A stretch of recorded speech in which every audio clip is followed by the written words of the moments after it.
അസ്സലാമു അലൈക്കും. രാവിലെ ജനലിലൂടെ വെയിൽനാളം മുഖത്തേക്ക് തട്ടിയതും നിസാം കണ്ണു തുറന്നു. തല അല്പം ഉയർത്തി ടേബിളിന് മുകളിൽ വെച്ച ഫോൺ കയ്യിലടിച്ച് നോക്കുമ്പോൾ സമയം 8:35 ആയിട്ടുണ്ട്.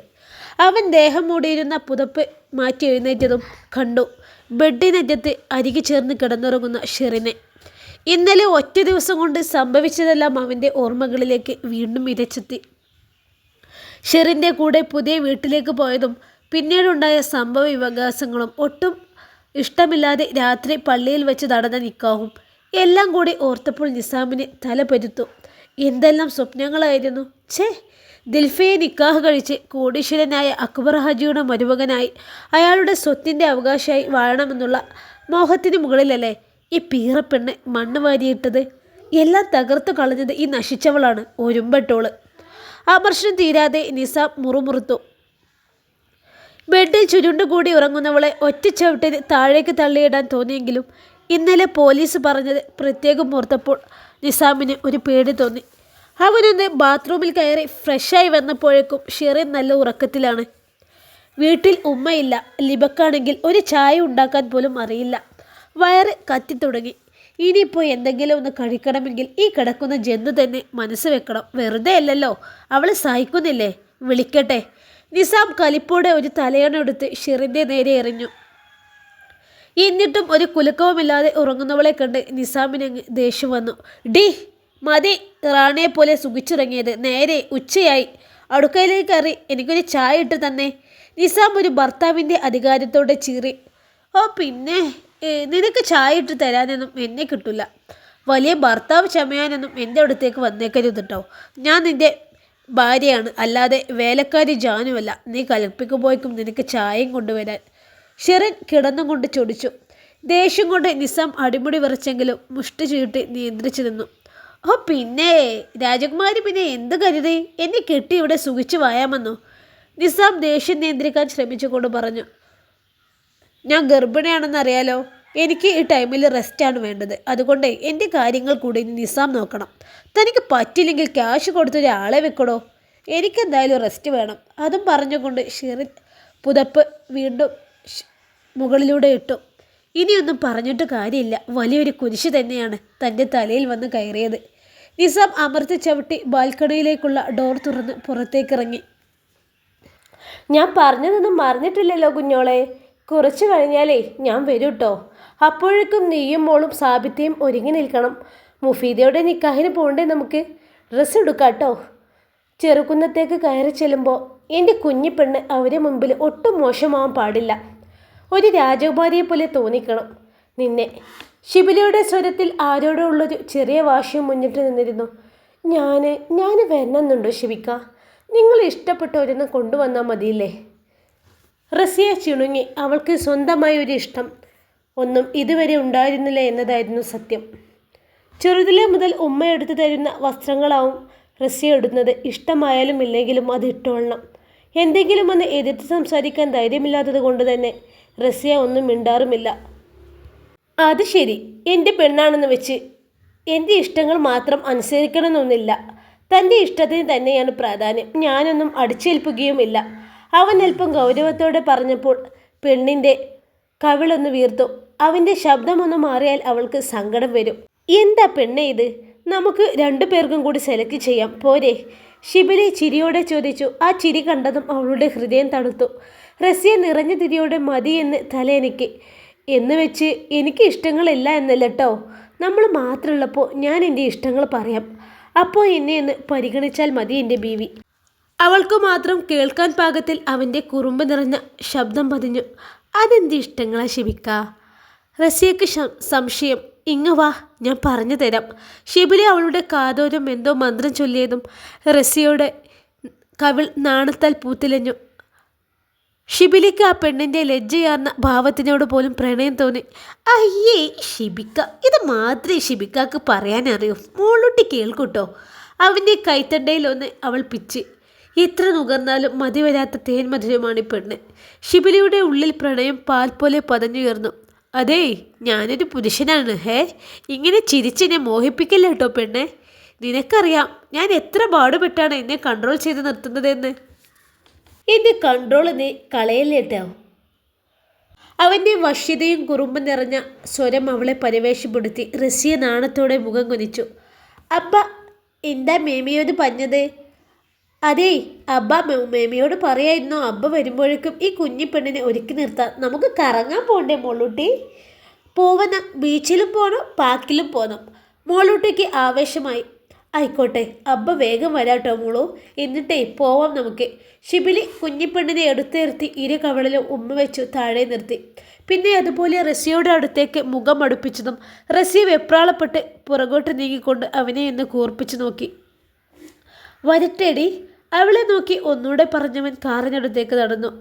അവൻ കണ്ണിൽ നിന്നും മറയും വരെ അവനെ നോക്കി നിൽക്കുമ്പോൾ അവൾക്ക് ഹൃദയത്തിൽ വല്ലാത്തൊരു നിറവ് അനുഭവപ്പെട്ടു.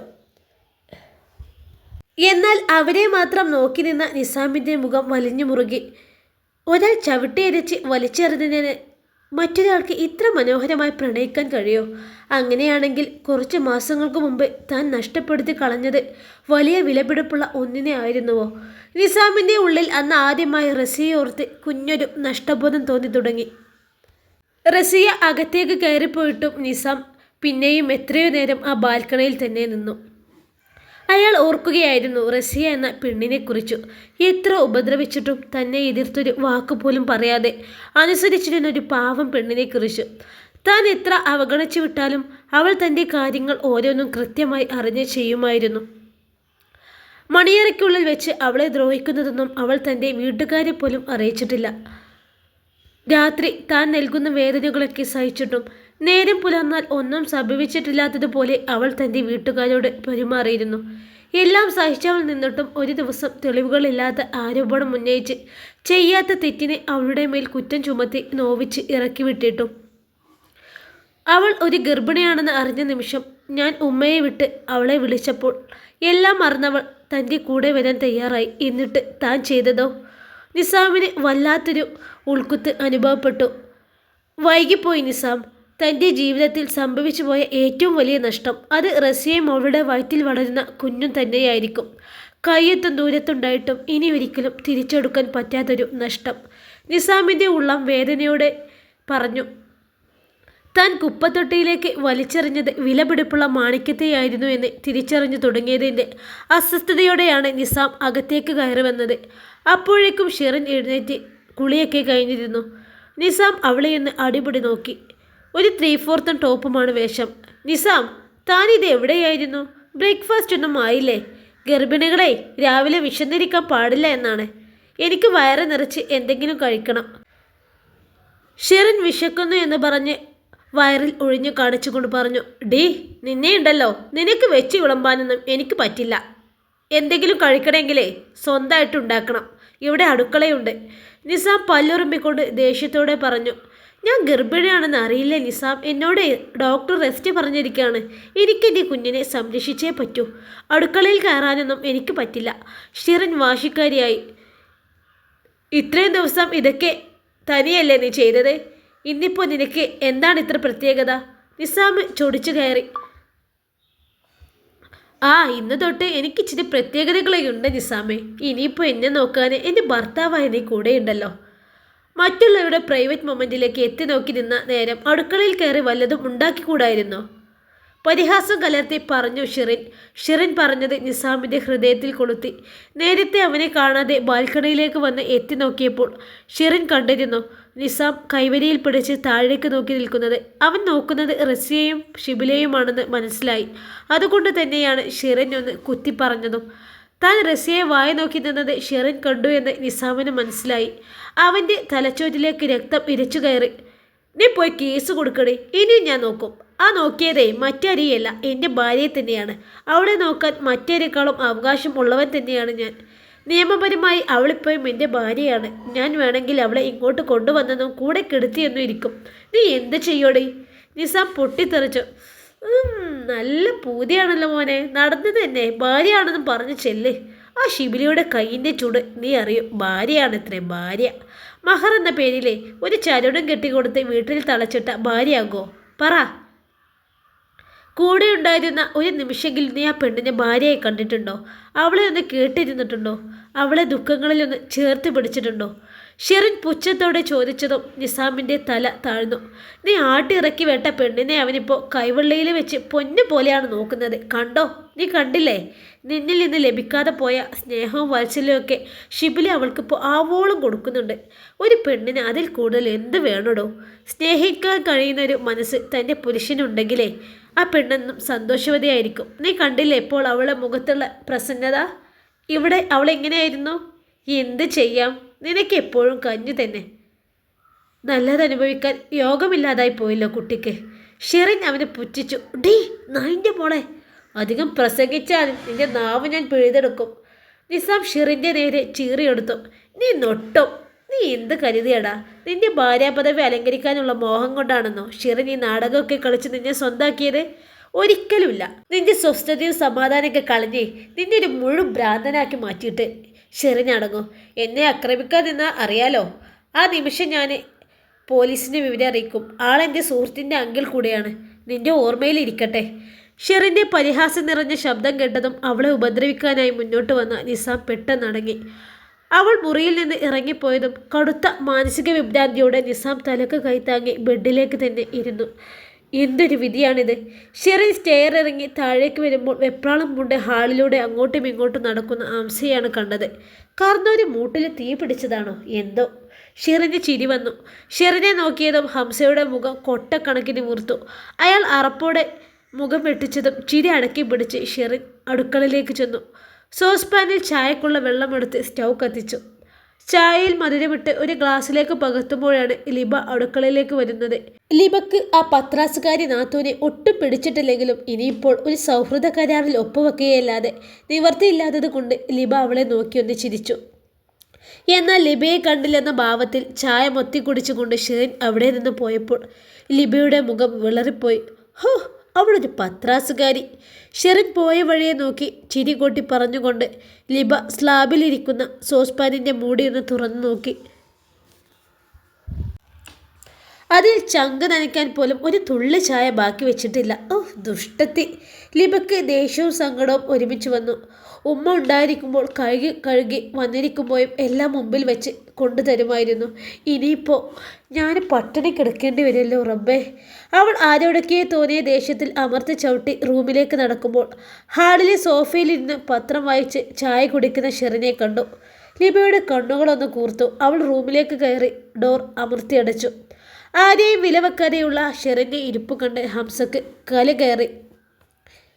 എന്താ ഇവിടെ? എനിക്കൊരു ചായ തരാൻ ആരുമില്ല ഇവിടെ? ഹംസയുടെ ശബ്ദം ഉയർന്നു. ഷെറിൻ കേൾക്കാൻ വേണ്ടിയാണ്. എന്നാൽ ഷെറിൻ അയാളെ നോക്കാതെ ചായ കുടിച്ച ശേഷം ഗ്ലാസ് ടീപ്പോയ്ക്ക് മുകളിലേക്ക് വെച്ച് പത്രത്തിലേക്ക് കണ്ണു താഴ്ത്തിയിരുന്നു. അവളെ ഏറുകണ്ടിട്ട് നോക്കിയ ഹംസയുടെ കലി ഇരട്ടിയായി. വല്ലാതെ ദേഷ്യം വന്നതും ഹംസ പാഞ്ഞു വന്ന് ടീപ്പോയ്ക്ക് മുകളിലിരിക്കുന്ന ചായ ഗ്ലാസ് ഒറ്റത്തട്ടിന് തെറിപ്പിച്ചു. ഗ്ലാസ് ചില്ലു കഷ്ണങ്ങളായി തറയിൽ തെറിച്ചു വീണു. ഷെറിൻ കയ്യിലെ പത്രം മാറ്റിവെച്ച് ഹംസയെ തുറച്ചു നോക്കിക്കൊണ്ട് എഴുന്നേറ്റു. എന്താടി, നീ എന്നെ പേടിപ്പിക്കാണോ? നിന്റെ നോട്ടം കണ്ടാൽ തോന്നും നീ എന്നെ മൂക്കിൽ വലിച്ചു കയറ്റുമെന്ന്. ഹംസ ഷെറിനോട് വഴക്കിടാൻ ഒരു കാരണമായെന്ന പോലെ ചോദിച്ചു. ദേ കാരണവരെ, ഒരു ആവശ്യമില്ലാതെ എൻ്റെ മെക്കിട്ട് കയറാൻ വന്നാലുണ്ടല്ലോ, ഇത് നിങ്ങൾ കണ്ട റസിയോ നബീസോ അല്ല കേട്ടോ. നിങ്ങൾ ഒച്ച വെക്കുമ്പോഴേക്കും നിങ്ങളെ കൽപ്പന അനുസരിക്കാൻ അവരെ ഭരിച്ചതുപോലെ എന്നെ ഭരിക്കാൻ വന്നാലുണ്ടല്ലോ, എനിക്കിട്ട് വെച്ചത് 10 തിരിച്ചു തരും ഈ ഷെറിൻ. ഷെറിൻ ദേഷ്യത്തോടെ പറഞ്ഞതും ഹംസ പതറിപ്പോയി. ബോട്ടിൽ ഗ്രീൻ കളറിലുള്ളൊരു അനാർക്കലി ഗൗണാണ് ഷിബിലി റസിയയ്ക്ക് വേണ്ടി സെലക്ട് ചെയ്തത്. ആ നിറം അവൾക്ക് നന്നായി ഇണങ്ങുന്നുണ്ടായിരുന്നു. തൻ്റെ പ്രിയപ്പെട്ടവ തിരഞ്ഞെടുത്തത് റസിയയ്ക്കും ഒത്തിരി ഇഷ്ടമായി. അതിൻ്റെ തിളക്കം അവളുടെ വിടർന്ന കണ്ണുകളിൽ കാണാമായിരുന്നു. മോളൂട്ടിക്കൊരു യെല്ലോ കളർ ഫ്രോക്കും അവൻ തന്നെ സെലക്ട് ചെയ്തു. അപ്പോഴേക്കും സാബിറക്കും അഷിമക്കുമുള്ളത് സാബിറ തന്നെ തിരഞ്ഞെടുത്തു. ഷോപ്പിലുള്ള സ്റ്റാഫുകളിൽ ചിലരുടെ നോട്ടം റസിയയിൽ തന്നെയാണെന്ന് ഷിബിലി ശ്രദ്ധിക്കുന്നുണ്ടായിരുന്നു. റസിയെ നോക്കി അവരെന്തൊക്കെയോ അടക്കി പറയുന്നുണ്ട്. കഥകളൊക്കെ ഏറെക്കുറെ അവരും പറഞ്ഞു കാണുമല്ലോ. ഈ കുട്ടി ഏതാ? സ്റ്റാഫുകളിൽ പ്രായം ചെന്ന സിന്ധു ചേച്ചിയാണ് ഷിബിലിയോടത് തുറന്നു ചോദിക്കാനുള്ള ധൈര്യം കാണിച്ചത്. ഷിബിലി അവരെ ഒന്ന് നോക്കി. അവൻ എന്താവും അവരോട് മറുപടി പറയാൻ പോകുന്നത് എന്നറിയാനുള്ള കൗതുകത്തോടെ റസിയ അവനെ നോക്കി. ആ ഗായ്സ്, ഞാനേ പരിചയപ്പെടുത്താൻ മറന്നു, ഇത് റസിയ. ഷിബിലിയുടെ ശബ്ദം കുറച്ചുയർന്നു. ഷിബിലി റസിയെ ചേർത്ത് അവൻ്റെ ശരീരത്തോട് അണച്ചു പിടിച്ചു. അങ്ങനെ നിൽക്കുമ്പോൾ അവൻ്റെ നെഞ്ചോടൊപ്പമേയുള്ളൂ ആ കൊച്ചു പെണ്ണ്. റസിയ മുഖമുയർത്തി ആരെയും മോഹിപ്പിക്കുന്ന അവൻ്റെ ചിരിയിലേക്ക് നോക്കി. ഞാനേ വിവാഹം കഴിക്കാൻ പോകുന്ന പെൺകുട്ടിയാണ് ഇവള്, എൻ്റെ പാതി റൂഹായ പെണ്ണ്. അവൻ അവൻ്റെ പെണ്ണിനെ നെഞ്ചോട് ചേർത്ത് എത്ര മനോഹരമായിട്ടാണ് സംസാരിക്കുന്നത്. അവരെ നോക്കി നിൽക്കുന്നവരുടെയെല്ലാം ചുണ്ടിൽ ചെറു പുഞ്ചിരി പൊടിഞ്ഞിരുന്നു. ചിലർക്കെങ്കിലും ആ പെണ്ണിനോട് കുഞ്ഞൊരു കുശുമ്പും തോന്നാതിരുന്നില്ല. ഹാദിയയുടെ മരണശേഷം ഇണയില്ലാതെ ജീവിക്കുന്ന ഷിബിലിയുടെ ഇഷ്ടം പിടിച്ച് പറ്റാനും ആ ഹൃദയവാതിലൊന്ന് തള്ളി തുറക്കാനും ശ്രമിച്ചിട്ട് പരാജയപ്പെട്ട ചില പെൺകുട്ടികളും അവിടെയുണ്ടായിരുന്നു. രണ്ടാം വിവാഹമാണെങ്കിലും എന്താ, പൊളങ്ങു പോലൊരു പെൺകുട്ടിയെ തന്നെ കിട്ടിയില്ലേ മുതലാളിക്ക്. ആ നിസാമിന് ബുദ്ധിയില്ല. അല്ലെങ്കിൽ ഇത്രയും സൗന്ദര്യം സ്വഭാവശുദ്ധിയുള്ള ഒരു പെൺകുട്ടിയെ വിട്ട് കളയുമായിരുന്നു. അതിൻ്റെ മുഖം കണ്ടാൽ തന്നെ അറിയാം ഉള്ളം ശുദ്ധമാണെന്ന്. അതിനെ വേദനിപ്പിച്ചുകൊണ്ട് തന്നെയാ അവനിപ്പോൾ അനുഭവിക്കുന്നത്. ഈ പെണ്ണ് ഒഴുക്കിയ കണ്ണുനീരിൻ്റെ ശാപം കൊണ്ട് തന്നെയാണ് ഒരു അഴിഞ്ഞാട്ടക്കാരി അവൻ്റെ തലയിലായത്. എന്നാലും ഈ പെണ്ണിന് അയലത്തെ വീട്ടിലെ ചെറുക്കൻ്റെ കൂടെ നന്നായി ജീവിക്കുന്നത് ആ നിസാം കാണേണ്ടി വരില്ലേ? വെള്ളാരക്കല്ലിന് വേണ്ടി വൈരക്കല്ലിനെ നഷ്ടപ്പെടുത്തിയതോർത്ത് അവൻ ദുഃഖിക്കണം. ഭ്രാന്തി പിടിച്ച് അവനിന് എന്തൊക്കെ പ്രശ്നമുണ്ടാക്കുമെന്ന് കണ്ടറിയാം. ഷിബിലിയും കുടുംബവും അങ്ങ് പോയതും ചർച്ച ചെയ്യാൻ ഒരു വിഷയം കിട്ടിയതുപോലെ സ്റ്റാഫുകളിൽ പലരും പറഞ്ഞു. ബീച്ചിലും മാളിലുമൊക്കെ കറങ്ങി ഷിബിലിയും കുടുംബവും വീട്ടിൽ എത്തുമ്പോൾ ഇരുട്ട് പരന്നു തുടങ്ങിയിരുന്നു. യാത്ര ചെയ്തൊന്നും ശീലമില്ലാത്തത് കൊണ്ടോ ഗർഭിണിയായതുകൊണ്ടോ റസിയ നന്നായി ക്ഷീണിച്ചിരുന്നു. എങ്കിലും പ്രിയപ്പെട്ടവൻ്റെ സാമീപ്യത്തിൽ അവൾ സന്തോഷവതിയായിരുന്നു.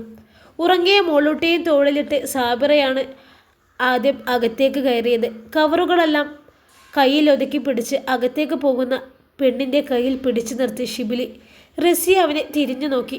എന്താ ഷിബിക്ക, ക്ഷീണിച്ചോടി? അവളുടെ ആവശ്യത നിറഞ്ഞ മുഖത്തേക്ക് നോക്കിയവൻ അലിവോടെ ചോദിച്ചു. ഇല്ല ഷിബിക്ക, നിങ്ങൾ എൻ്റെ കൂടെയുണ്ടല്ലോ. അവൻ കൂടെയുണ്ടെങ്കിൽ എവിടെയും ഞാൻ തളരില്ലെന്ന അർത്ഥത്തിൽ കുസൃതിയോടെ പറഞ്ഞവൾ. എന്നാലേ എനിക്ക് കുറച്ചധികം ക്ഷീണമുണ്ട്. നിഷ്കളങ്കത വരുത്തിയവൻ പറഞ്ഞത് കേട്ടപ്പോഴോ എന്തോ കള്ളത്തരം കാണിക്കാനുള്ള പരിപാടിയാണെന്ന് റസിയക്ക് തോന്നിയിരുന്നു. എൻ്റെ ക്ഷീണമൊന്ന് മാറ്റി തരുമോ കുഞ്ഞോളെ? അവൻ ഇഷ്ടത്തോടെ കുറുകി. റസിയ അമ്പരപ്പോടെ അവനെ നോക്കി. ഞാൻ എങ്ങനെ? കണ്ണു വീഴ്ചവൾ ചോദിച്ചതും പെട്ടെന്ന് അവളെ വലിച്ചടുപ്പിച്ച് ഒരു മുത്തം സമ്മാനിച്ചവൻ ഒന്നും അറിയാത്തതുപോലെ അകത്തേക്ക് നടന്നു കഴിഞ്ഞിരുന്നു. ഒരു നിമിഷം കൊണ്ട് അവനെന്താണ് കാണിച്ചതെന്ന പകപ്പോടെ റസിയയുടെ കണ്ണു മിഴിഞ്ഞു. റസിയ സിറ്റൗട്ടിൽ അനക്കമറ്റതുപോലെ നിൽപ്പ് നിന്നു പോയി. അതേ, ഇവിടെ അങ്ങനെ പ്രതിമ പോലെ നിന്നാലേ വല്ല പ്രേതവും വന്ന് പൊക്കിയെടുത്തോണ്ട് പോവും പറഞ്ഞേക്കാം. വാതിലും കടന്ന് അകത്തേക്ക് നടന്നവൻ തിരിഞ്ഞു നോക്കാതെ പറഞ്ഞതും റസിയ പരിഭ്രമിച്ചുകൊണ്ട് പിറകിലേക്കൊന്ന് തിരിഞ്ഞു നോക്കി വേഗം അകത്തേക്ക് ഓടിക്കയറി. റസിയ അകത്തേക്ക് വരുമ്പോൾ ഒന്നും അറിയാത്തതുപോലെ ഐഷുമയുടെ അടുത്തിരിക്കുന്നുണ്ട് ഷിബിലി. കള്ളനാണ്, ഓരോന്ന് ഒപ്പിച്ചു വെച്ചിട്ട് ഒന്നും അറിയാത്തതുപോലെ ഇരിക്കുന്നത് കണ്ടില്ലേ? അവനെ നോക്കിയ റസിയുടെ കണ്ണും ചുണ്ടും ഒരുപോലെ കൂർത്തു. അപ്പോഴും അവൻ്റെ നക്ഷത്ര കണ്ണുകളിൽ അവൾക്ക് മാത്രം കാണാൻ പാകത്തിലൊരു കുഞ്ഞും കുസൃതി ഒളിഞ്ഞു കിടക്കുന്നത് റസിയക്ക് കാണാമായിരുന്നു. ഷിബി, എനിക്കൊരു കാര്യം പറയാൻ കേട്ടോ, ആഷുമ്മ ഗൗരവത്തിലാണ് അവനോട് പറഞ്ഞത്. എന്താണുമ്മ, എന്താ കാര്യം? ഷിബിലി തിരക്കി. കയ്യിലെ കവറുകളെല്ലാം ടേബിളിന് മുകളിലേക്ക് വെച്ച് റസിയും അവരെ നോക്കി. വൈകുന്നേരം ഷൈനി പാലുമായി വന്നപ്പോൾ പറഞ്ഞതാണ് അപ്പുറത്തെ വിശേഷം. നിസാം ആ പെണ്ണിനെയും കൊണ്ട് കയറി വന്ന നിമിഷേ നബീസു ഇഷാമിൻ്റെ കൂടെ ഇറങ്ങിപ്പോയത്രേ. ഇന്നിപ്പോൾ ഒരു കത്തെഴുതി വെച്ച് ലിബ അവൾ സ്നേഹിച്ച ചെറുക്കൻ്റെ കൂടെയും പോയെന്നാണ് കേട്ടത്. അതുമാത്രമല്ല, നിസാമുമായി വിവാഹം ഉറപ്പിച്ചിരുന്നത് ഏതോ ഒരു കൊമ്പത്തെ തറവാട്ടിലെ പെണ്ണിനായിരുന്നു. ശ്രീധരൻ എന്ന പേരിൽ നിന്റെ എളാപ്പ ആ പെണ്ണിൻ്റെ ഉപ്പാൻ്റെ കയ്യിൽ നിന്ന് ലക്ഷങ്ങൾ വാങ്ങിച്ചുത്രേ. കള്ളങ്ങളെല്ലാം പൊളിഞ്ഞു വീണതും അയാൾ നൽകിയ ക്യാഷ് പലിശ സഹിതം തിരിച്ചു കൊടുക്കണമെന്ന് പറഞ്ഞ് ബഹളം വെച്ച് അയാൾ അയച്ച ഗുണ്ടകളെ വീട്ടിൽ കയറി വന്ന് എളാപ്പാനെ തല്ലിച്ചെടുത്തു എന്നാണ് കേട്ടത്. ഐഷുമ്മ ഷൈനി പറഞ്ഞറിഞ്ഞ വിശേഷങ്ങൾ ഓരോന്നും പറഞ്ഞുകൊണ്ടിരുന്നു. അത് കേട്ടു നിൽക്കുമ്പോൾ റസിയയുടെ മുഖത്തൊരു നിസ്സംഗഭാവമായിരുന്നു. തന്നെ ഒരുപാട് വേദനിച്ചവരുടെ തകർച്ചയാണിപ്പോൾ കാലം തനിക്ക് കൺമുന്നിൽ കാണിച്ചു തരുന്നത്. അവരെ ഓർത്ത് സങ്കടപ്പെടാനോ സന്തോഷിക്കാനോ കഴിയാത്തൊരു അവസ്ഥയായിരുന്നു റസിയക്ക്. എൻ്റെ ഉമ്മ, എന്തിനോടാണ് ഉമ്മ കാലം കണക്ക് ചോദിക്കാത്തത്? അയാളും അയാളുടെ മകനും ചേർന്ന് ചെയ്തു കൂട്ടിയ പാപങ്ങൾക്കുള്ള ശിക്ഷയാവും ഇതെല്ലാം. ആക്രമിക്കപ്പെട്ടവൻ്റെ പ്രാർത്ഥനയ്ക്ക് റബ്ബ് ഉറപ്പായും ഉത്തരം നൽകുമെന്നല്ലേ? ഒരു തെറ്റും ചെയ്യാത്തൊരു പെണ്ണിനെ വേദനിപ്പിച്ച് രസിച്ചപ്പോൾ അവളുടെ കണ്ണിൽ നിന്ന് വീണ കണ്ണുനീരിൻ്റെ വിങ്ങലെങ്കിലും പഠിച്ചോ കാണാതിരിക്കോ? അവൻ്റെ പെണ്ണനുഭവിച്ച വേദനയെക്കുറിച്ച് പറയുമ്പോൾ ആ സ്വരത്തിൽ ചെറുതായൊന്ന് ഇടർച്ച കലർന്നിരുന്നു. അതൊക്കെ ശരിയാണ് മോനെ, എന്നാലും അയാൾ നിന്റെ ഉപ്പാൻ്റെ അനിയനാണ്. അനിയൻ്റെ സ്വഭാവം നല്ലതെന്ന് അറിയാമാതിരിട്ടും നിന്റെ ഉപ്പ പലതും കണ്ണടച്ച് കൂടെപ്പിറപ്പിനെ ചേർത്ത് പിടിച്ചിട്ടേ ഉള്ളൂ. നീ അങ്ങോട്ടൊന്ന് പോയി നോക്കണം ഷിബി. ഒരു ആപത്ത് സമയത്ത് തിരിഞ്ഞു നോക്കിയെന്ന് പറയാൻ ഇടവരുത്തരുത്. മാത്രമല്ല, കുടുംബം വന്ന് ചേർക്കുന്നവരെയാണ് പഠിച്ചവന് കൂടുതൽ ഇഷ്ടം. ഇൻഷാ അല്ലാ, ഈ കഥയുടെ ബാക്കി ഭാഗവുമായി നാളെ കാണാം. അസ്സലാമു അലൈക്കും.